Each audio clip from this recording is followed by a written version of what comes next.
हाँ भाई। जी मैडम। चलेगा क्या? बिल्कुल चलूंगा मैडम। कितने पैसे लेगा? 20,000 दे दीजिएगा।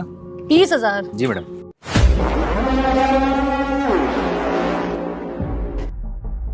तुझे नहीं लग रहा है कि तू 20,000 बहुत ज्यादा मांग रहा है? अरे मैडम, आपकी इतनी बड़ी गाड़ी है, इतनी अच्छी पर्सनैलिटी है, इतनी पैसे वाली आप लग रही हैं, 20,000 रुपए आपके लिए क्या है? हाँ, पैसे वाली तो मैं हूँ, पर इसका मतलब ये थोड़ी ना है कि तेरी जो ख्वाहिश जो मुझसे कर रहा है तो 20,000 वाली वो मैं पूरी कर दूँ। अरे मैडम, आज के टाइम में 20,000 में क्या ही होता है, आपको पता ही है, इतनी महंगाई का जमाना है। और आपको एक चीज बता दूं, मैं यहाँ पे खड़ा होता हूँ ना, यहाँ एक से एक लोग आते हैं। अच्छा। और मुझे लोग इसलिए पसंद करते हैं क्योंकि मेरी सर्विस अच्छी है। और 20,000 तो कम चीज है मैडम मेरे लिए ना। अगर 40-50 हजार भी लोग देते हैं, वो तो मैं अपनी एक बता रहा हूँ कि 20,000, क्योंकि यहाँ से मेरी स्टार्टिंग है। अच्छा, एक बात बता कि तू पूरे महीने भी काम करेगा तो क्या तू कभी 20,000 रुपए कमा पाएगा? अरे नहीं मैडम, मेरी बात तो सुनिए, मैं आपको बता ही रहा हूँ कि मैं तो हफ्ते में 4-5 ऐसे मिल जाते हैं ना जो मुझे 40 से 50 हजार रुपए देते हैं। देख, मैं ना तुझे 10,000 रुपए दूंगी, चलना है तो बता। मैडम 10,000 तो बहुत कम है। मैं ना तुझे तेरी औकात के बाहर पैसे दे रही हूँ। अरे मैडम, भले अपन लोग ये सब काम करते हैं, पर ये औकात वगैरह आप नहीं समझ रही हैं। अपन के पास भी बहुत पैसा है, क्योंकि इस फील्ड में आपको पता ही है बहुत पैसा है मैडम। मेरा ना तेरे को देख के दिल आ गया तेरे पे, इसलिए मैं तेरे को ले जाने के लिए इतना परेशान हूँ, वरना मैं तेरे से पैसे के लिए चिक चिक नहीं करती इतनी। अब मैडम आपका दिल आ ही गया है तो ठीक है। प्यार के मामले में ना अपन थोड़ा सा झुकना पसंद करेगा। अच्छा, तो चलना है? बिल्कुल मैडम, आप बोलिए। एक भाई देख, मैं ना तेरे साथ होटल नहीं जाने वाली, और वैसे भी तुम जैसे लोग होते हो ना, बहुत चीप से होटल्स में जाते हो, जहाँ पे ना होटल्स की कोई रेपुटेशन नहीं होती है। इतने गंदे होटल्स में जाते हो जिनका रूम भी इतने गंदे होते हैं, बेडशीट तक चेंज नहीं करते हैं वो लोग। तो मैं ऐसे होटल्स में ना बिल्कुल नहीं जाना प्रेफर करती। चुपचाप सा मेरा घर चल, मस्त सा बेड होगा, एकदम आलीशान सा सजा होगा, वहीं चलेंगे ना। अरे मैडम, ऐसा बेड है ना एकदम लबालब, यूं माच माच कूद। देख, तू ना बहुत चिक चिक कर रहा है। अगर तुझे चलना है तो चल, नहीं चलना है तो बता, मैं किसी और को यहाँ से ले लूंगी भी। मैम इस एरिया में कोई है ही नहीं जो मेरे अलावा यहाँ पे आपको मिलेगा। मैं हाँ, क्यों इधर? तेरे को देख के तो लग रहा है कि तू ही खुश रख सकता है, इसे तेरे इतने पीछे पड़ी हूँ। चुपचाप से मान जा। चलिए ठीक है, मान गया मैं। चल ठीक है, एक मिनट रुक, मैं तेरे को कुछ एडवांस देती हूँ।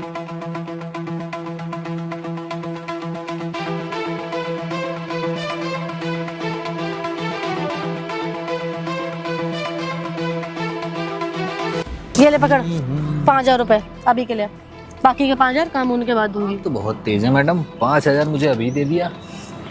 अब चल। अब देखिएगा मेरी गाड़ी की स्पीड। ठीक है, घर चल, देखती हूँ तेरी गाड़ी की स्पीड। चल चले? चल। पक्का? हाँ चल जल्दी। मैं चला लूं क्या मैडम? नहीं नहीं, मैं चला लूंगी। अरे मैडम, स्टार्ट यहीं से कर दें क्या? इतनी भी जल्दी क्या है, घर चल रहे हैं ना, वहीं जाके करेंगे। अरे मैडम, गाड़ी बहुत अच्छा चलाते हैं हम। कोई जरूरत नहीं है, मैं अपनी गाड़ी के साथ रिस्क नहीं ले सकती। अरे चुपचाप आप से बैठ दूसरी जाओ। वाली गाड़ी की बात कर। अरे चुपचाप से बैठो, चलो चलते हैं।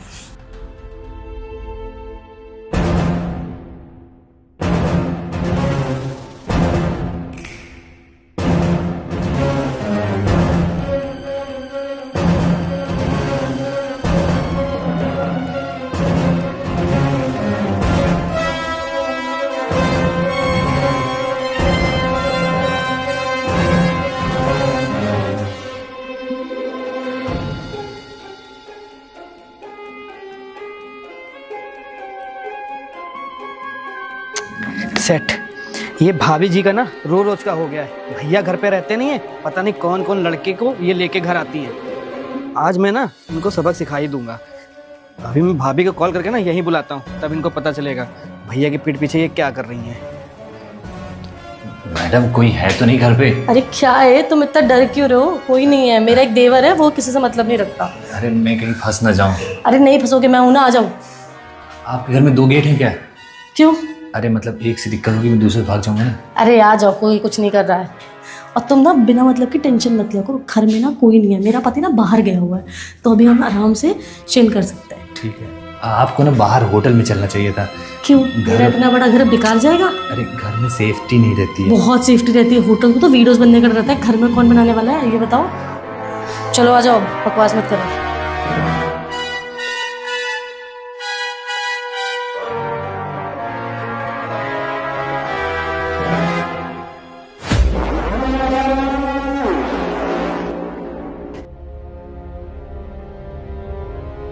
बैठो बैठो, क्या हो गया? अरे वाह मैडम, आपका घर तो बहुत ही बड़ा और बहुत ही अच्छा है। घर किसका है? मेरा। सुंदर तो हो गए। हाँ, तो अब तो कोई डर नहीं लग रहा ना? तुम डरते बहुत हो यार। अरे मैडम जी, अब ये काम ही ऐसा है, ऊपर से आप शादीशुदा, डर तो लगेगा ही। एक मिनट, कॉल किसका फोन आ रहा है मैडम कॉल जी? कर रहा है वो, मेरे ना देवर का कॉल आ रहा है। अरे वो क्यों फोन कर रहे हैं? अरे एक मिनट रुको ना, सोचने दो। मुझे लगता है उनको पता चल गया है मैडम जी। तुम 2 मिनट चुप रहो। हेलो। हेलो भाभी, जी देवर जी। जरा बालकनी में आना, कोई काम है क्या? जरूरी काम है। अच्छा आती हूँ। भाभी का आदत बहुत खराब हो गई है। भैया घर पे रहते नहीं है, उनके पीठ पीछे ये सब काम चल रहा है। मैंने बोला था, उनको पता चल गया, तभी आपको बुला रहे हैं। अरे तुम चुपचाप यहाँ आराम से बैठो, मैं होके आ रही हूँ 2 मिनट में। अरे मुझे बाहर निकाल दीजिए, तब आप जाइए ना। अरे तुम शांत होके बैठो ना, क्यों डर रहे हो? आ रही हूँ मैं, बैठो।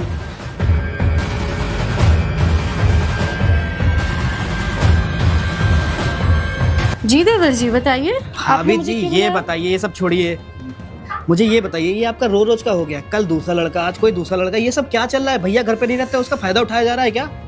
अरे तो देवर जी, आपको क्या परेशानी है? मैं किसी को भी लाऊं, कुछ भी करूं, उससे आपको क्या प्रॉब्लम है? अगर आपको भी चाहिए तो आप मुझे बिंदास बोलो। अरे भाभी, आपको तो पता है मेरी 30 साल की उम्र होने वाली है, अभी तक मेरी शादी नहीं हुई है। खुद सोचो मैं क्या करूं। हाय बेचारा मेरा भोला सा देवर। कोई नहीं, आपको अगर कभी भी जरूरत लगती है तो आप मेरे को बता देना, मैं हूं ना आपके लिए। अरे भाभी, आप तो मेरी भाभी हो, मैं आपके साथ थोड़ी ऐसा कुछ कर सकता हूँ। मेरे को ना कहीं कोई लड़की वड़की हो, शादी वादी कराइए मेरी। और वैसे भी भैया से अगर बोल दो ना शादी कराने के लिए, तो अभी तू कमाता नहीं है, अभी तू ये नहीं करता, तू वो नहीं करता, और भैया घर पे रहते नहीं है। अब मुझे बताओ, आप तो भैया के ना जाने के बाद पता नहीं कौन कौन लड़के के साथ आप मजे करती हो। तो क्या है ना देवर जी, आपके जो भैया है ना वो अच्छा पैसा कमाते हैं, तो मुझे कोई दिक्कत नहीं होती है। कल को आप शादी करोगे, आप कुछ कमाते नहीं हो, लड़कियों को क्या खिलाओगे, क्या पिलाओगे, क्या पहनाओगे, और उसको कब तक खुश रख पाओगे? इसीलिए हम आपकी शादी नहीं कराते। लेकिन अगर आपको फिर भी चाहिए कि आपकी उम्र हो रही है और आपको खुशी नहीं मिल रही है लड़की वाली, तो मैं हूं ना यार। अरे भाभी, आप तो हो। आपको जब भी जरूरत लगेगी ना, आप बिंदास आके मुझे बोलो कि भाभी मेरा मन है, बस आपके लिए भाभी है तो। नहीं भाभी, देखिए आपके साथ नहीं कोई, मतलब आपकी कोई दोस्त यार हो जो बहुत अच्छी लगती है, बहुत ज़्यादा सुंदर हो, जिसका फिगर बहुत अच्छा हो, वो ऐसी कोई लड़की हो तो मुझे बताइए। क्योंकि घर पे वो आप तो मेरी भैया की वाइफ हो, मैं आपके साथ थोड़ी ये सब कर सकता हूँ, ये गलत बात होती है।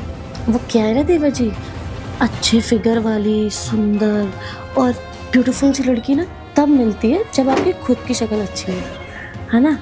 आपकी खुद की शक्ल तो अच्छी है नहीं, तो इतने बड़े बड़े ख्वाब देखने की जरूरत नहीं है। अरे भाभी, जो मिलेगा ना उसी में गुजारा कर लो आप। शक्ल नहीं अच्छी तो क्या हुआ, दिल तो अच्छा है ना, दिल तो साफ है ना। और वैसे भी मैं चाहूंगा ना तो आपसे भी सुंदर लड़की पटा सकता हूँ। अरे देवर जी, आजकल दिल से काम नहीं चलता, पैसे से काम चलता है, पैसे से। अरे भाभी जी, आपको मैं क्या बताऊं, मेरे साइड में इतने बिजनेस चलते हैं ना, वो तो मैं भैया के सामने भैया से इसलिए पैसे मांगता हूँ ना कि हाँ कि भैया दे दो पैसे, उनको ये ना लगे कि मैं उनका छोटा भाई हूँ, उनसे पैसे नहीं मांगता हूँ, उनको अच्छा ना लगे, इसकी वजह से। वो क्या है ना देवर जी, जो इंसान निठल्ला होता है ना वो ऐसी बात करता है। ठीक है भाभी जी, जाइए आप मजे करिए। अरे अरे अरे, आप गुस्सा क्यों हो गए? मैं तो मजाक कर रही थी। अरे मैं हूँ तो आपके लिए। ठीक है, मैं ढूंढती हूँ आपके लिए बढ़िया सी लड़की। ठीक है, ठीक है। अब मैं जाऊँ? जाइए बिल्कुल। अब डिस्टर्ब मत करना प्लीज। नहीं, फोन नहीं करूँगा, जाइए। Okay bye. भाभी जी का ही ठीक है, बढ़िया नए नए लड़के लेके आती हैं, उनका काम तो चल जाता है। एक हम है जो निठल्ले करके घर में बैठे हुए हैं, लड़की भी सेट नहीं हो रही है। भाभी भौकाल तो मार दिया है, मैं सोच रहा हूँ कोई पटा ही लूँ लड़की अच्छी। छोड़ो, कोई बात नहीं, भाभी को एंजॉय करने दो।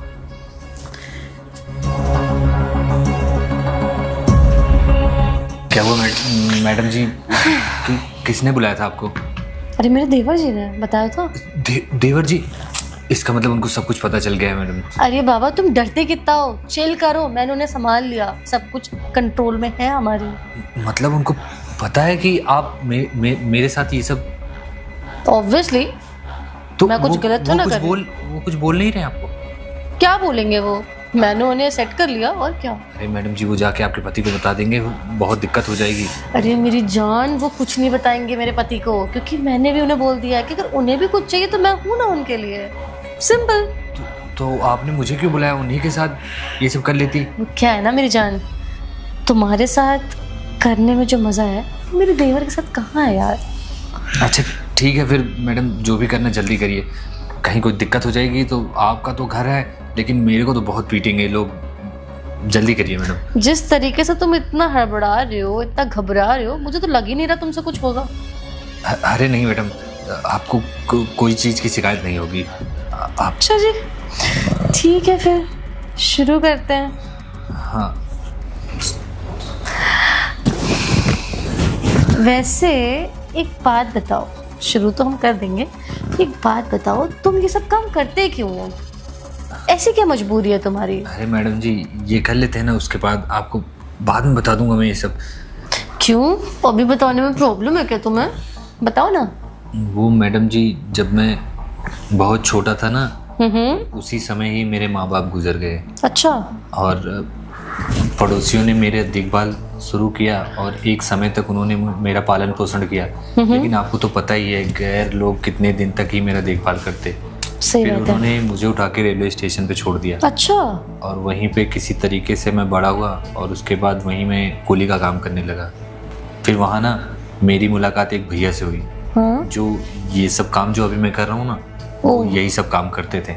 और उन्होंने बताया ना मैडम, इस काम में पैसे बहुत हैं। और सही बात है मैडम, आप ये बताइए कि आधा घंटा 1 घंटे का जो भी होता है ये सब, और उसमें पैसे भी बहुत हैं। और ऊपर से झूठ ना बोलूँ तो ये सब तो किसको ही अच्छा नहीं लगता, मेरे को अच्छा भी लगता है और उसके पैसे भी मिल जाते हैं। मतलब अब तुम इन सब चीजों के हैबिचुअल हो गए हो? ऐसा नहीं है मैडम, अगर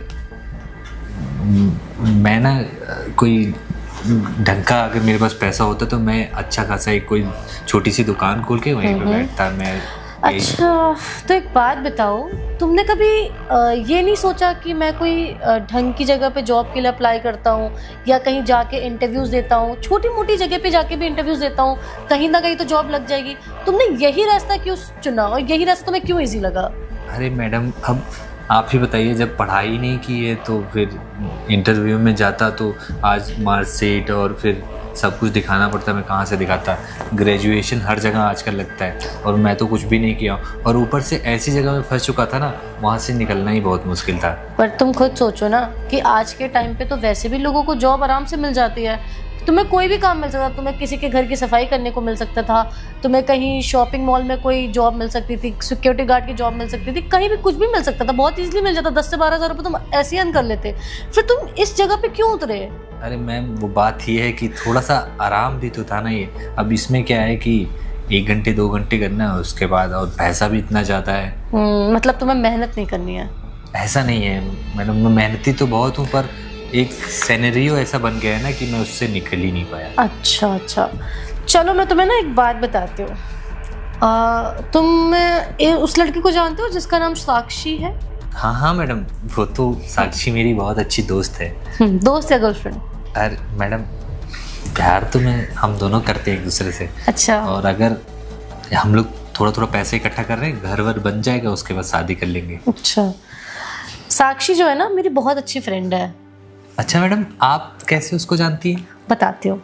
साक्षी मेरी बहुत अच्छी दोस्त है और मैंने ना उससे बात करी थी, तो उसने मुझे ना तुम्हारे बारे में सब कुछ बताया।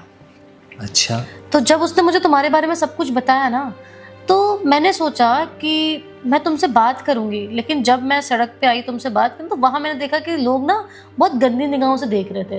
तो मैंने कहा वहाँ बात करना सही नहीं है, इसलिए मैंने तुम्हें ऑफर दिया कि मेरे साथ चल, और तुम जब यहाँ आओगे तो मैं तुमसे यहाँ आके सारी बातें करूंगी। अब जब तुम यहाँ आए हो तो मुझे तुमसे बहुत सारी बातें करनी है। देखो, साक्षी मेरी बहुत अच्छी दोस्त है और उसने ना मुझे बहुत भरोसा करके तुम्हारे बारे में सब कुछ बताया कि वो तुमसे कितना प्यार करती है और तुम पे कितना भरोसा करती है, लेकिन उसके बाद भी तुम उसके भरोसे का फ़ायदा उठा रहे हो। तुम ये सारी चीज़ें पैसों के लिए कर रहे हो तो उसके साथ ही गलत कर रहे हो, क्योंकि वो तुम पे इतना ट्रस्ट करती है, उसके बाद भी तुम 10 लोगों के साथ जाते हो और उनके साथ सोने के पैसे लेते हो। ये सब चीज़ें अगर उसको पता लगेंगी तो उस पर क्या बीतेगी? मैडम मैं तो बस काम ही कर रहा हूँ। मैंने यही सोच के रखा है कि मैं एक घर बनवा के छोटी सी दुकान खोल के अपना हम दोनों सेटल हो जाएंगे। तुम एक बात सोचो, जो काम तुम करते हो उससे अगर तुम कल को घर बना भी लोगे तो क्या वो लड़की तुम्हारे साथ खुश रहेगी उस घर में? कभी नहीं रहेगी। हर लड़की को चाहिए कि उसका पति जो है ना वो ईमानदारी से पैसे कमाए और ईमानदारी से अपना घर बनाए जिसमें वो खुशी खुशी रहेगी, चाहे वो छोटा हो चाहे वो बड़ा हो। और मैं ना तुम्हें एक ऐसा ही ऑफर देना चाहती हूँ। मतलब मैडम आपने ये सब आपको नहीं करना है? आप नहीं, ये सब मुझे नहीं करना। तो मैडम ऑफर कैसा ऑफर? ऑफर ये है कि मैं एक MNC कंपनी की मालिक हूँ और मैं तुम्हें वहाँ पे मैनेजर की पोस्ट देना चाहती हूँ अगर तुम ईमानदारी से वहाँ पे मेहनत करके अच्छे से अपना मेहनत और लगन के साथ काम करोगे तब। बिल्कुल मैडम, मैं मेहनत करूँगा, लेकिन मैडम पर तुम्हें तो आराम की खाने की पड़ गई है, फिर कैसे मेहनत करोगे तुम? मैडम मैं मेहनती तो पूरा हूँ। ठीक है, अगर मैं तुम्हें सही जॉब, साफ सुथरी जॉब दूंगी तो तुम मुझे ईमानदारी से उसमें काम करके दिखाओ, ठीक है? साक्षी के साथ अच्छे से अपना रिश्ता निभाओ, उसको कोई धोखा मत दो, लेकिन उसके बाद दोबारा इन सब चीजों में नहीं उतरोगे तुम। मैडम बिल्कुल नहीं। अब अच्छा काम मिल जाएगा तो ये सब काम क्यों ही करूँगा। और तुम्हारी सैलरी भी अच्छी खासी होगी, 50,000 के आसपास तुम्हारी सैलरी होगी। वाह मैडम, इससे तुम्हारा घर का रेंट भी चला जाएगा, तुम्हारी अपनी पर्सनल चीजें भी हो जाएंगी और बाकी तुम्हारे घर का राशन वाशन भी आ जाएगा। तुम साक्षी को भी खुश रख लोगे। ठीक चलेगा ना? ठीक है मैडम। 1 मिनट रुको, मैं जस्ट 1 मिनट में आई।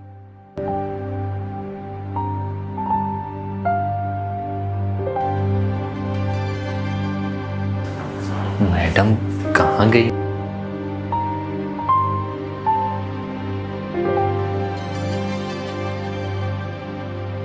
ये लो। ये मैडम इतने पैसे में? तुम्हारे खर्चे के लिए। पर मैडम अभी तो मैंने जॉब स्टार्ट भी नहीं की है। ये तुम्हारी ईमानदारी के लिए है।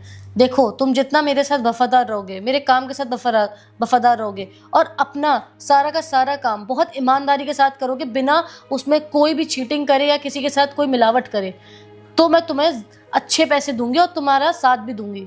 पर मेम साहब मैं काम तो ईमानदारी से करूँगा, लेकिन ये पैसे मैं आपसे कैसे ले सकता हूँ बिना? देखो, साक्षी मेरी बहुत अच्छी दोस्त है, मैं उसे छोटी बहन मानती हूँ और इसी नाते तुम भी मेरे कुछ ना कुछ लगते ज़रूर हो। तो मैं तुम्हारी मदद सिर्फ उसकी वजह से कर रही हूँ क्योंकि मैं उसको रोता हुआ नहीं देख सकती और तुम आज के बाद उसके साथ कभी ऐसा कुछ गलत नहीं करोगे। अगर तुम चाहते हो कि साक्षी तुम पे हमेशा भरोसा करे तो उसका भरोसा भी तुम्हें जीतना होगा और अपना काम आप ईमानदारी से करोगे। रोज टाइम पे ऑफिस आओगे, टाइम पे जाओगे और लेट होने की जरूरत नहीं है, ठीक है? ठीक है, अब तुम जा सकते हो, कल से आ जाना ऑफिस। Thank you madam. ठीक है। चलो, फाइनली साक्षी भी खुश हो जाएगी कि उसके बॉयफ्रेंड को मैंने अच्छी सी जॉब दे दी। अब वो कुछ गलत काम नहीं करेगा और उसका साथ देगा। कितना अच्छा लग रहा है उस बेचारे की मदद करके। लोग मजबूरियों में कितने गलत स्टेप उठा लेते हैं ना। जब लोगों को लगता है कि वो लाइफ में कुछ नहीं कर पाएंगे, उनके लिए कोई अपॉर्चुनिटीज़ नहीं बची हैं, तब लोग ऐसे गलत रास्ते पे चले जाते हैं। कोई कॉल गर्ल बन जाता है तो कोई लड़कियां सप्लाई करने लग जाता है। ऐसे गलत बहुत सारी चीज़ों में फंस जाते हैं। लेकिन अगर उनको हम कोई अच्छा काम ऑफर करें और उनसे पूछें कि क्या वो करना चाहेंगे, तो मैं 110% श्योर हूँ कि वो कभी मना नहीं करेंगे। इसलिए हमें उन्हें एक मौका ज़रूर देना चाहिए। कोई पढ़ा लिखा हो या ना हो, गरीब हो, लेकिन हमें मदद सबकी करनी चाहिए, क्योंकि आज के टाइम पर अगर हम किसी की मदद करेंगे ना तो कल को वो हमारी मदद करेगा।